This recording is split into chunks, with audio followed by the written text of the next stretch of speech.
الذين آذوا موسى فبرأه الله مما قالوا وكان عند الله وجيها.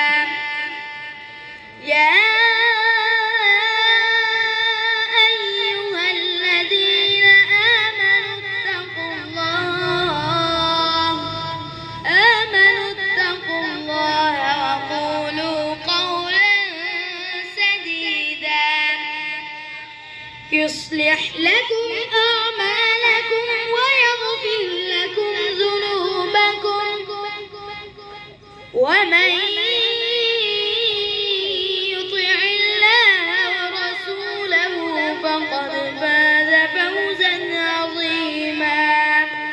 अल्लीब से तिलावत करें। إنا عرضنا الأمانة على السماوات والأرض والجبال